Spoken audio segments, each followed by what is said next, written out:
Don't worry about a thing, 'cause Atticus Health will make you feel alright. Don't worry about a thing, 'cause Atticus Health will make you feel alright. If you got a tummy ache, or you don't feel right, or if you have a nasty rash keeping you up at night,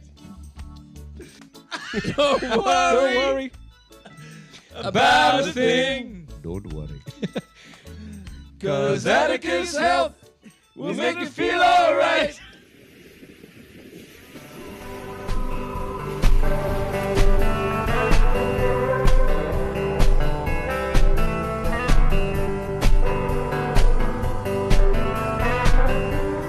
I'm Ilana Razbash, and this is Radio Architecture.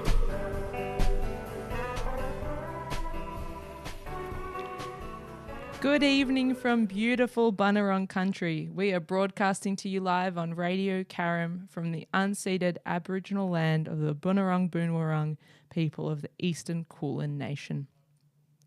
As always, if you'd like to join our conversation this evening, please text us on the studio line on 0493 213 831. We'd love to have you with us. My conversation partner this evening is Zvi Belling. He's an architect, musician, sound engineer, and founder-director at All That Architecture, and previously at INT Architects. Both mid-sized architectural practices in Melbourne, Australia. His practice brings strong cultural and conceptual ideas to architecture through practical design that seeks to be both unique and beautiful. Interdisciplinary pursuits are applied to the city through an understanding of the role of the maker and the user within social space. New forms, resilient landscapes, and inclusive urbanism result.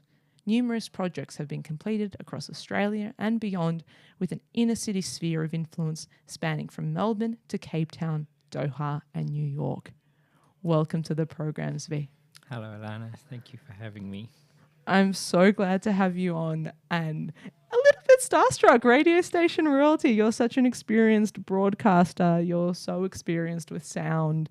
You've got shows on 3CR, on PBS. You're really well known in the Melbourne music scene as well as the architecture scene. And I'm excited to bring that together tonight in the world of sound and architecture. Wow. I'm starstruck too. Those shows that you speak of, they're by no means mine. I enjoy broadcasting too. I dabble at 3CR and PBS and now Radio Karam. And now Radio Karam, out here our local community internet radio station from deep in the Karam swamp. You know, I love that moment in the bio. You say beautiful, and for a long time that was a forbidden word in architecture. Why do you think that is? Because it's hard to attain, and yes, it's a ferocious word, isn't it? I think it's the most important bit of all the bunch of words that you just read out just now, because that's really the struggle. The struggle is to understand beauty and then to go about attaining it. They're each a struggle. That's that last final hardest 5%, isn't it, in architecture? Once you solve the design and you find beauty, or what you deem to be beautiful, your client deems to be beautiful, that's where architecture becomes that art, or that mother of all art, as the Bauhaus would have said.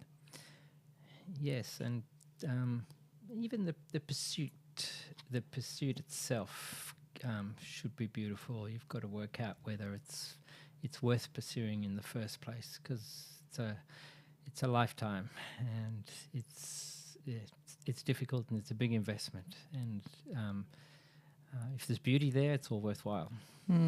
I'm keen to drill into your story a little bit more and ask about your advice for future generations. But before we get stuck into that, I'll ask the question that takes us back to the beginning, and that I love to ask all my guests is, What's your earliest memory of a building or place? I can remember the apartment or the flat, I think it was called, in London where I was born. I can remember it from the inside. I think I can remember it as I perceived it. But then I can remember photos of it from the outside. But I think it's those memories of this flat from the inside, this sort of womb-like space. My mum told me that the first few weeks of my life there was no cot and I was in a drawer. And I like to think I can remember that womb-like drawer experience. That's an amazing moment. You see that in movies often. Yes, how the memories intertwine with the photographs, the black and white photographs. So my memories are in black and white, but I think they're for real, and that's probably my first environment that I can remember. Where to after London? So I was the first child to an Australian mum and a South African father. They met on a cruise liner and travelled lots after I was born. I was born in London. My brother was born in Melbourne, Australia. That was when they were bringing me back to show me off to my grandmum. And then my sister was born in South Africa, and I spent my early years in Southern Africa. Started school in Botswana, Swaziland, did my high school in South Africa, and came to university in Australia as some sort of refugee, I suppose, from what was happening in South Africa when I was in my teens. This is in your home and where your love and passion for South African music comes from. Yes, so my father was a professional jazz musician. He had dual career, and which I think I've somehow inherited. He was a jazz pianist and a lawyer. He was for a long time in South Africa. He was a civil rights lawyer, and music was in the home. Certainly, architecture was a foreign idea. So music was all around us. I sort of found architecture outside of the home. How did that discovery come about? I'm curious. Well, my parents moved into a new apartment when I must have been about 12, 13 years old in Johannesburg. It was designed by Pedro Roos, a fabulous modernist architect, and our apartment was next door to his apartment, and he used to throw these amazing parties, and I think when I was 14 he allowed me to stay after hours to this crazy event that he had at his apartment, and I'm pretty sure they were all architects now that I know this, but at the time they were all just cool and groovy, and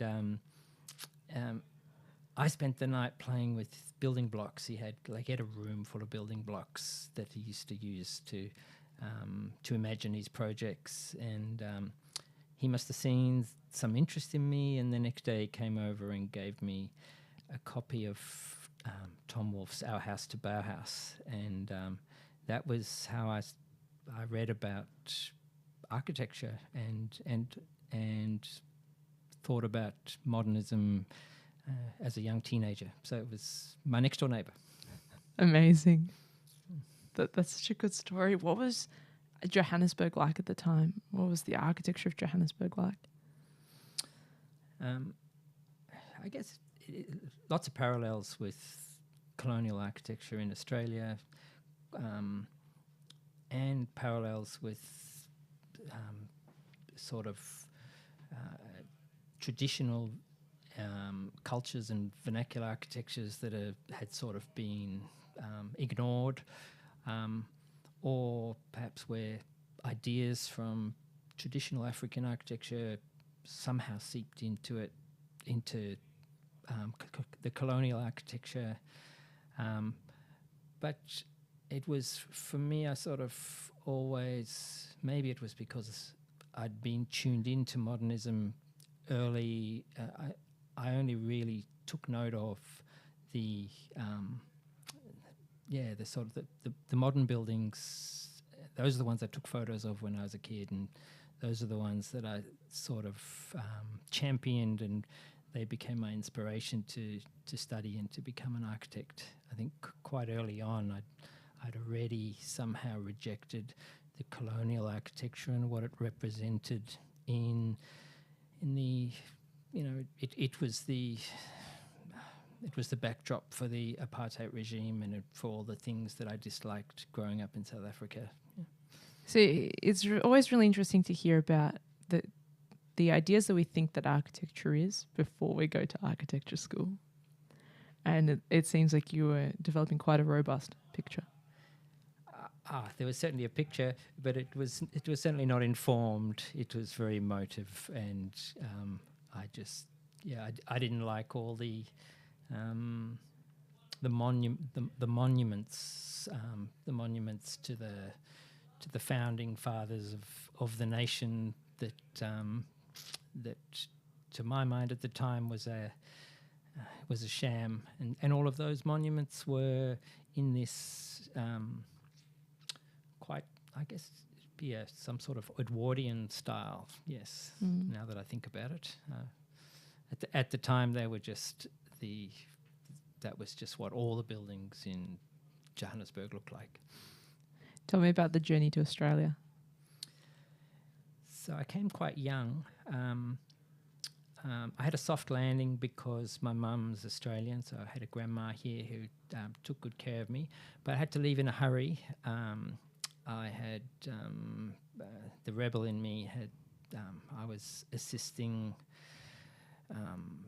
various friends and comrades who were avoiding having to fight on the wrong side of the war that was going on there at the time, and my little safe house got found out, and so my folks decided that I should get out quick. So 24 hours notice, I was in Australia, and it coincided with I think I was only 16 or 17, and it coincided with the beginning of a university term, and I enrolled at a university in Tasmania. That's where I landed up, and I did my first year of architecture at the TSIT up on Mount Nelson in Hobart. Wow. At 16 years old? 17. I think it was just after I just turned 17, yeah. Wow. A month after, I think. Did you come alone or with parents? Came alone, but I had my grandma. She looked after me, yeah. She came down to Hobart and got me settled. I did my first year there under the mentorship of Bud Brannigan, who's went on to be quite a well-known Queensland architect. Did some great work up there, and then I didn't enjoy Hobart too much, and I was very keen to get over to Melbourne, so I moved over for my second year of study, and I finished here in Melbourne at RMIT. I did the remainder of the degree here. Oh, our alma mater. Yes. How do you find that difference between the Tasmanian school in a way and being in Tassie to coming to Melbourne, being amongst the design culture of RMIT and on the mainland? I didn't see it that way. I didn't enjoy Hobart because I felt like it was at the end of the world, and basically none of the music I was interested in or wanted to see went to Hobart. It was all in Melbourne. So really, I shifted towns because I wanted to, because of the music and that cultural aspect, I think. And I knew I had to get good grades because RMIT had this reputation. So I worked my butt off in Hobart, got the grades, and then got accepted and shifted across. Yes, you say it's separate motivations, but we know that culture makes architecture. Culture, in effect, is architecture because everything is architecture, as I keep discussing and returning to on this program. When did music appear on your radar, and when did you identify that as a real passion for yourself? It was always there. Like I said, it was at home before I was who I am. It was part of the family. It was part of us as a family unit. When did you start playing, perhaps? I learnt a little bit as a kid. My father wasn't really interested in teaching us. It was just more by osmosis, and we never had any lessons. But it was sort of there. And I think when I came to Melbourne, I moved into a share house, and a lot of the people in the share house played music, and I learnt from them. It just sort of happened. The music part happened naturally. And then most of my friends had to get jobs in restaurants and bars to finance their way through architecture school, but I just did gigs, so I just played 2-3 nights a week and earned enough money to get my books for school, and I did that all the way through architecture school. That'd be unheard of now, perhaps, for a musician and student. Yeah, it's definitely harder to make a living from music. It seemed quite easy back then. We used to make ends meet. Used to do the late slot at the club on Smith Street. I remember that. We'd play from 11 till 4 in the morning or something like that. That was our regular one. You've designed a number of recording studios. When did that overlap begin emerging for you in your architectural practice? When did you first start working on music venues and music spaces? Quite late, probably. I made a conscious decision to keep the music separate from the architecture for a long time, and I think I did somehow use both sides of my brain, the music and the architectural, in hospitality projects, for bars and nightclubs and things like that. But the studios came much later. I felt like I needed to keep the fact that I was a serious musician quiet when working with clients. They'd entrusted all this money to the project that I was working on, and I was worried that if they found out that I was a musician too, that maybe they'd see that as bohemian lifestyle, and I was nervous about that, and vice versa.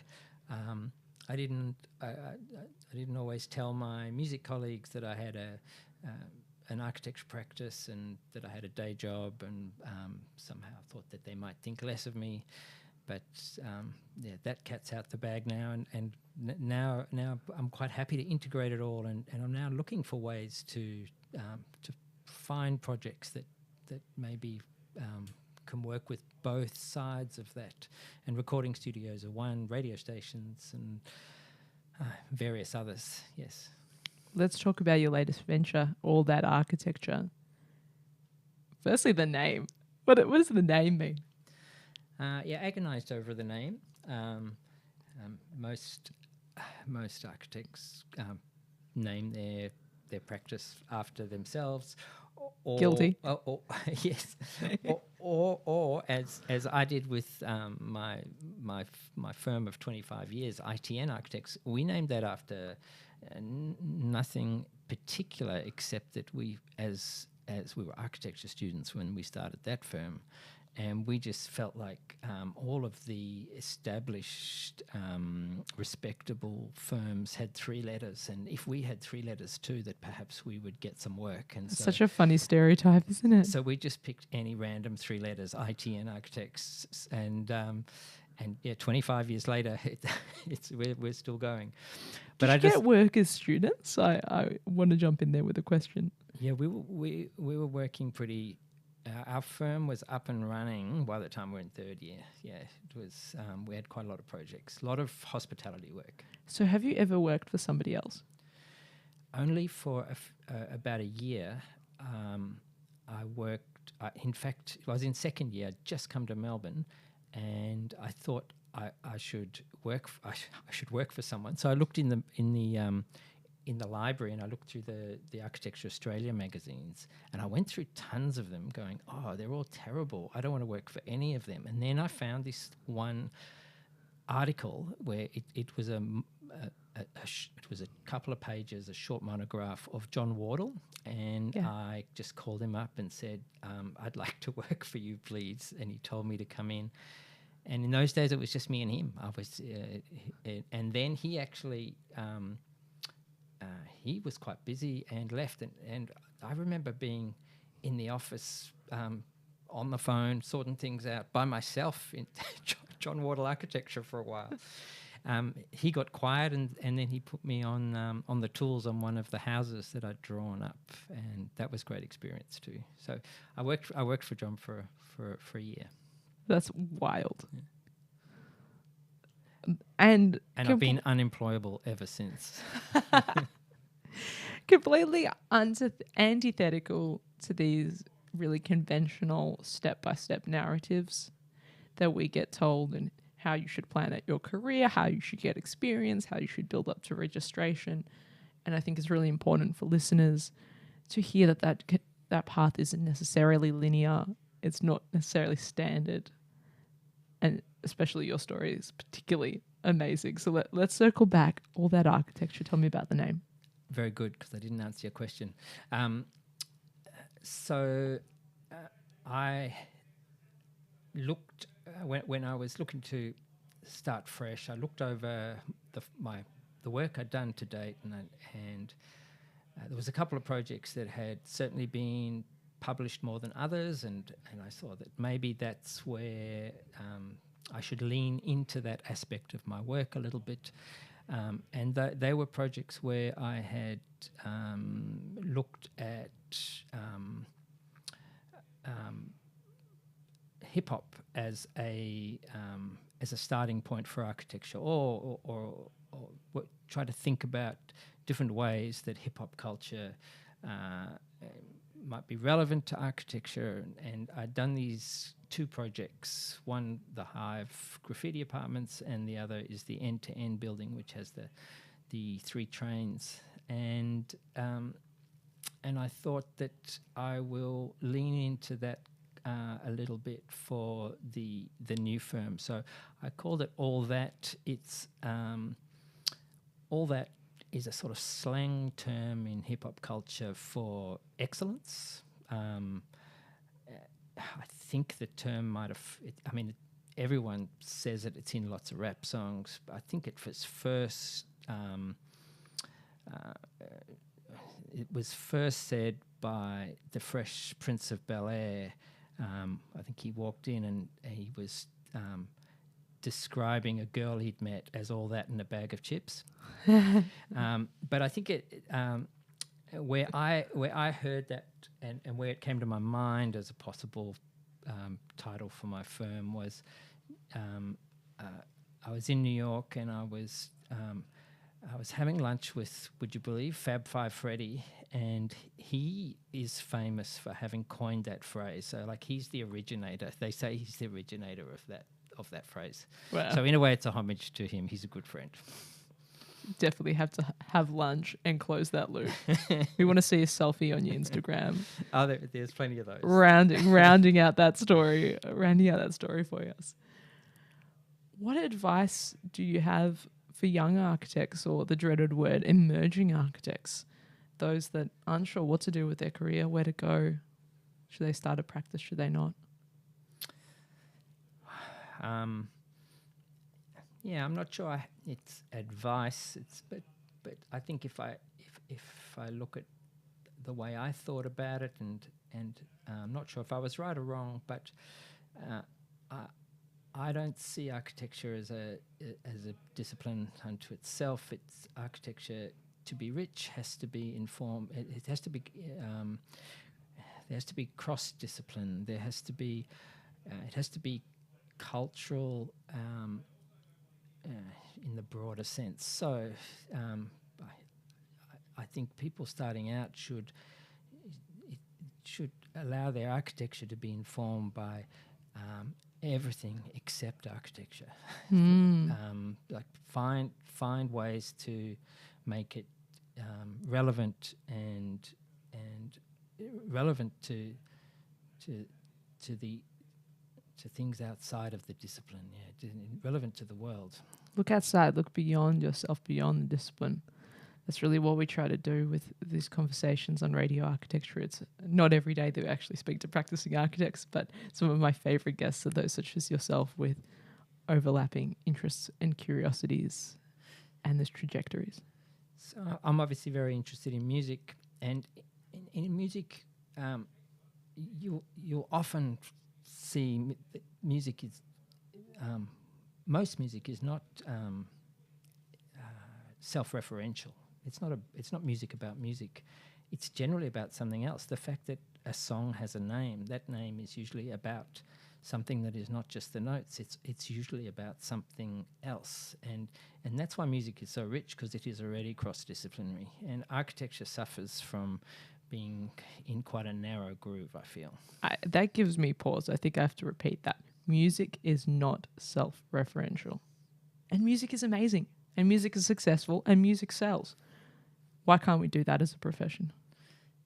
So, because it's like the beautiful, it's hard. So part of that artistic challenge as well. Yes. I think I really I struggled to try and work with external ideas, and particularly those projects that I mentioned that try and channel other cultural ideas and cultural values, probably more than ideas.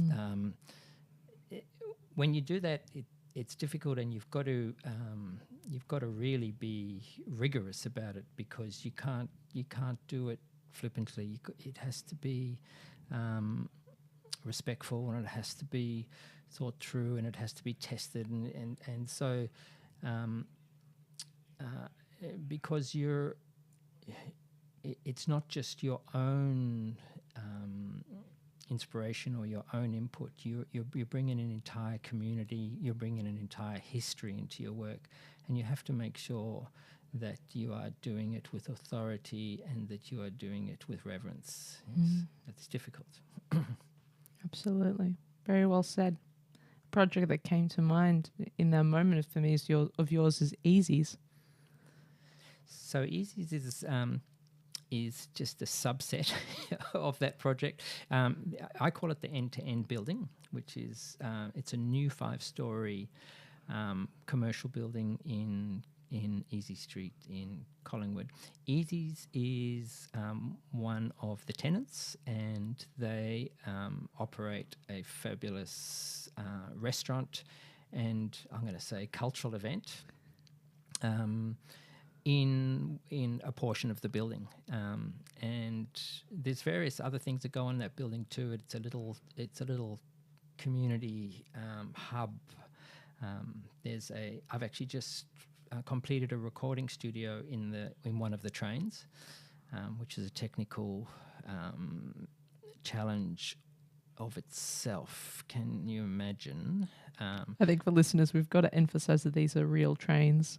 These are Hitachi Met trains that were recently retired. Their brothers and sisters were still running at the time that we turned these ones into a building. They're part of this building as a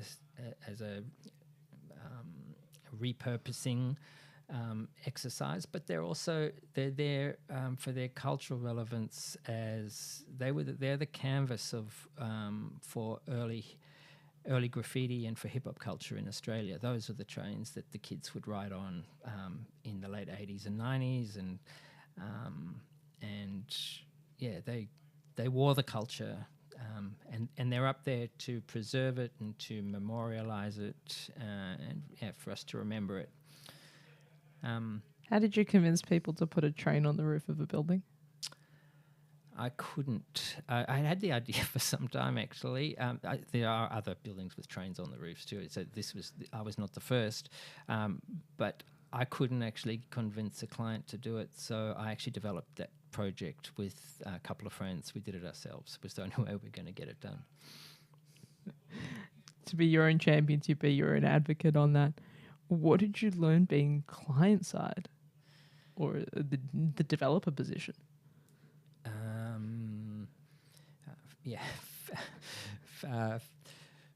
Fear and a new respect for the pressure that comes with all of that. We certainly started that project without the money to finish it, but we worked a way to get there in the end. It's I really believe we couldn't that project wouldn't actually be there if we hadn't done it ourselves. Some things if you want it done, you got to do it yourself. that was one of them.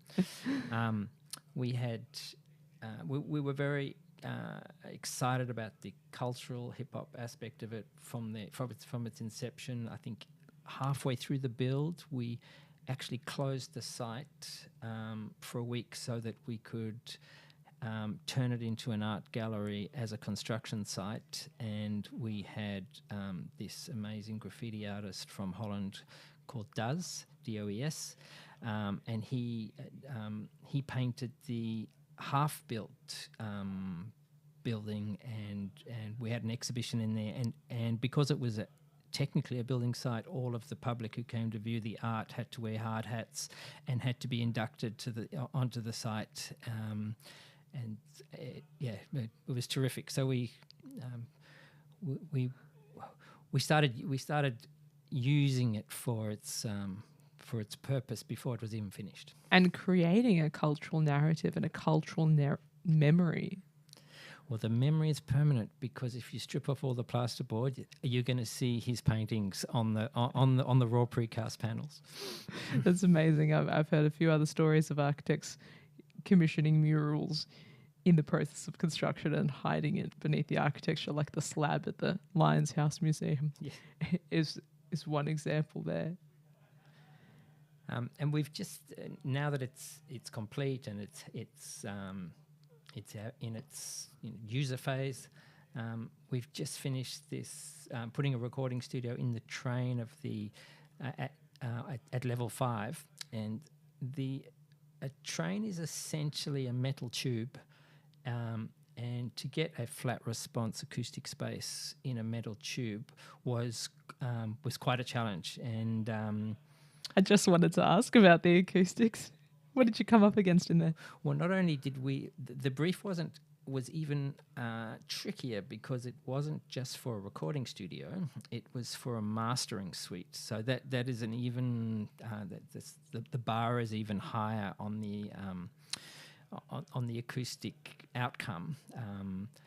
And we were right next to a diner hamburger restaurant, and on the one side, and I think we had Get Up, the political party headquarters on the other side, and we had all of these sounds that we had to keep out. And then, but I worked with a terrific client. He was the user. It was a studio called Andre Ehrman. He's a sort of mastering engineer to the stars, and we worked together to get a flat response space in a train, and it's up there and it works hard. It's busy studio. We'll share some pictures on the Instagram for the follow-up for our listeners. Amazing. How did you bring beauty into a space that has such technical requirements as well? And part of that beauty, how do you maintain a creative environment? Yes, so with recording studios particularly, there's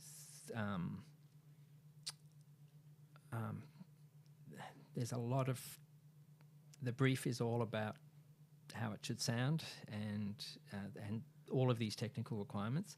Not much is said about how it should look, and if it is said, generally it's downplayed, and I feel like I have to sneak in the visual stuff half the time with the recording studios.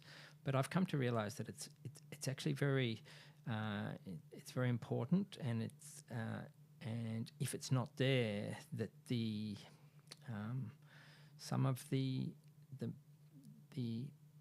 meditative or listening, your ability to listen has a lot to do with what you're seeing at the time of listening. And so often we might focus on symmetry in a room so that you can focus or remain symmetric between the speakers. So if the room is symmetrical, if there are symmetrical cues in a room, perhaps, that you're less likely to move away from the center point between the speakers. There's all these visual aspects that become important.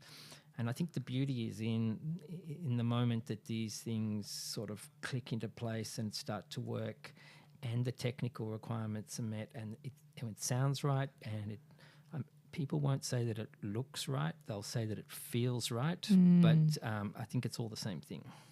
That's so true. People can't describe that success visually. It's about whether the feeling in that moment is there and it's hitting the mark and creating an awesome experience. Yes, so you have to get the sound right. It's like if you watch a YouTube clip, if the visuals are a bit rubbish but it sounds great, you're still glued to it. But if it's the other way around, you won't stay. And also, sound engineering, mastering, mixing, it's such a creative pursuit. It's not just technical. It's not all these buttons I have in front of me that listeners might be able to see the corner of on a YouTube live stream there. It's actually a creative act. Entirely, and it's way more subjective than most people think, because everyone hears it different. I think everyone's idea of what something should sound like or what sounds good is there's a huge spectrum. Yes. How do you balance that as an architect who's a designer of musical spaces and also a musician? Do you ever find that's a conflict for yourself, or it's something you're actually integrating and it helps you be a better professional, better performer?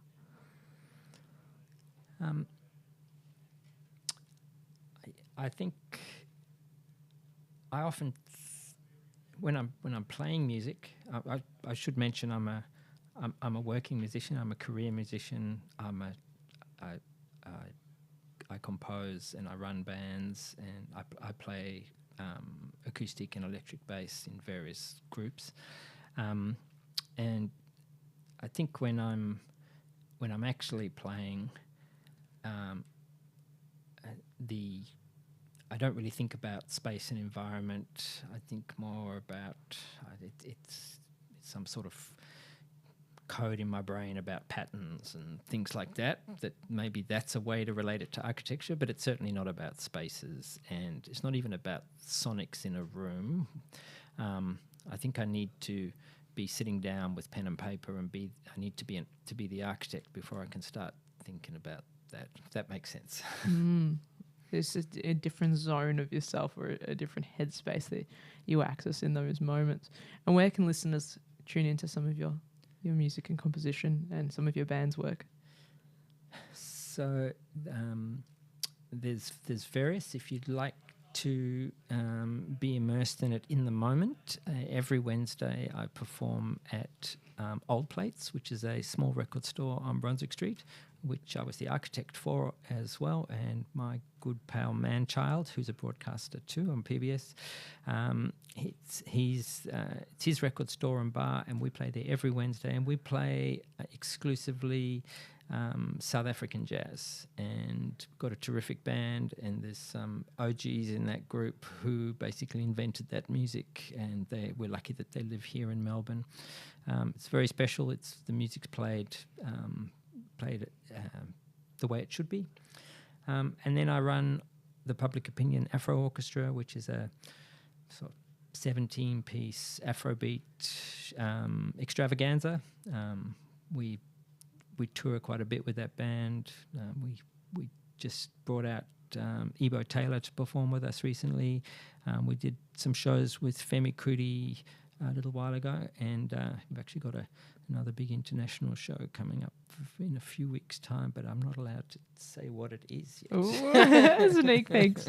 We'll have to follow you on the socials. Depends what date this gets broadcast. And then I run as a studio musician. I have a project called Z6, which is a sort of hip hop jazz project.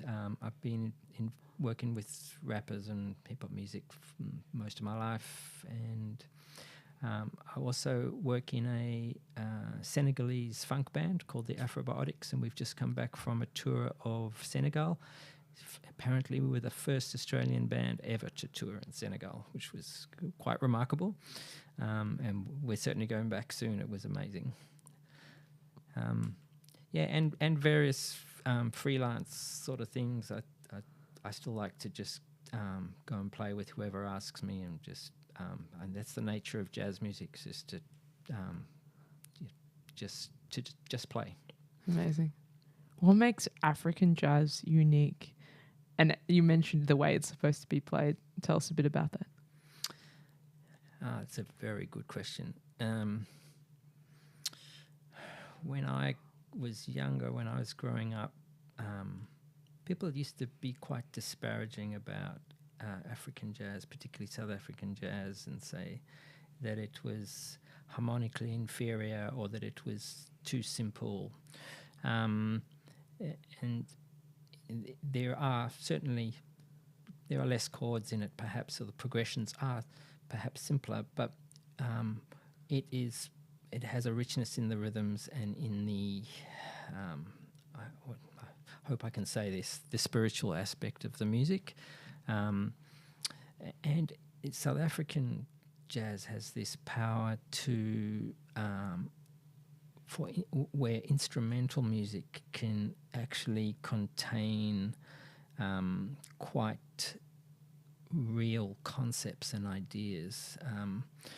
So, for instance, during the struggle years in South Africa, there was a song that was composed by Abdullah Ibrahim, and if anyone played the first couple of bars of this song, everyone in the venue would stand up and put their fist in the air. This song didn't even have any words, and this was jazz music. And if this music can contain that kind of power and that kind of cultural symbolism, it's by no means inferior. In fact, I find it to be the richest music in the world. Wow, like goosebumps, goosebumps hearing that. That's such a perfect answer to what is the power of music, what is the power of sound, that rhythm where it comes back to that feeling.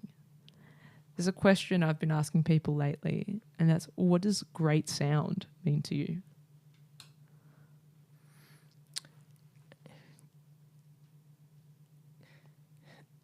I'm not sure I'm not sure quite how to answer it, because I think, well, what is great visuals? Great sound is just everything. Sound is a spectrum. Everything is possible within sound, and so there is an infinite amount of permutations and possibilities in sound. Sound is just the place where life happens, where anything can happen. So sound is just what you bring to it. It's about if you're a musician and you're working in sound, it's what you bring to it, and what resonance you can bring to it, and how you can somehow bring your voice to that spectrum. If you're an engineer working in sound, it's how you can bring your personal expression to that canvas. But it's infinite, so there's infinite possibilities. That's a really hopeful idea for me. Where did your mind go when you think about visuals? You're trying to answer that question in terms of great visuals. Yes, so when I was a student of architecture, I think I probably speak for most architects, and we have such a rigorous training as architects that so much of our ideas about visuals or form or what however we imagine architecture, I think so much of that is put in place during those early years. So I think back to what I was thinking or what I was trying to achieve as a student, and they're probably the exact same things that I'm still trying to achieve. That I think I'm the same and the journey's the same. I'm probably better at it. We're probably all better at after having done it for over and over. But in terms of what it is that I might have been searching for then and now, when I came to Australia from Africa, I really felt that I couldn't engage properly with the European tradition of architecture that was being taught. We were taught all about the history of European architecture. Maybe they dipped their toe in slightly to the continent of Africa when they talked about ancient Egypt, but generally it was Greeks and Romans and the European tradition. And then even when we looked at the modern tradition, it was about its roots in Germany and France and another European tradition. And I just come from the opposite of that, and I was looking for a way to identify in what I was being taught, and I could not find it. And I guess all the way through my studies, I kept looking for, there must be more. I just haven't found it yet. Maybe if I keep reading, I will find it. And really, it wasn't there. And I suppose later, my fascination with black culture, black music, and then perhaps hip hop and other inspirations for architecture came from this journey, where I was looking for it then, and I'm still looking for it now. It was a constant search. You kept coming back to the point that architecture is so hard and such a big trajectory. But what have been some of the most pivotal or aha moment sort of lessons for you? I think learning from my peers, I suppose. Good question. I'm not sure there's been any. I can't think of a moment. There are some buildings or some images that I keep coming back to as ways to keep myself on track for my for inspiration and to keep me on the path. The one building was basically the day I came to Melbourne, and I still go and stand in the same spot if I'm in town, is to just stand at the bottom of the Rialto Towers. I somehow feel like that building, that's some sort of special moment. The first time I stood there, and I still have that when I stand in front of it. I feel like that building was Melbourne coming of age, and it symbolises some sort of hope for the future and all the things that I wanted to be part of in this city. And yes, I still love that building. Go up to the bar sometimes on the top. Many times. An amazing view from there. I remember, of course, keeping in mind that you started your practice and your career trajectory while still a student, and you and your former partners went straight into it. Who was a mentor for you during that time? I guess each other, and they still are my partners at ITN Architects. Basically, we didn't, no one of us had enough experience to get out there and do it ourselves, but somehow we combined the experience and the knowledge and the little crumbs of understanding we had at the time, and we put them all on a heap together, and because there were four of us, and our wider community, so each other basically was the community, but that year spent working for John Wardle too, he taught me a lot about discipline that perhaps my partners and at the firm didn't. So that's definitely stayed with me. How to draw, and that was before computers. That was pens and pencils, and basically John stood over my shoulder, held my hand, and literally held my hand and pushed my hand along the T-square. Both architecture and music require incredible amounts of discipline and dedication and tenacity. Do you think it's something you choose, or does it come to you? Yeah, you definitely don't choose it. There's something that makes you do it, and yes, I don't think anyone does architecture or music because they want to. They certainly do it because you're driven to for whatever reason. I know lots of architects who come from architect families, and because it was there already, there was no question about doing it. You just do.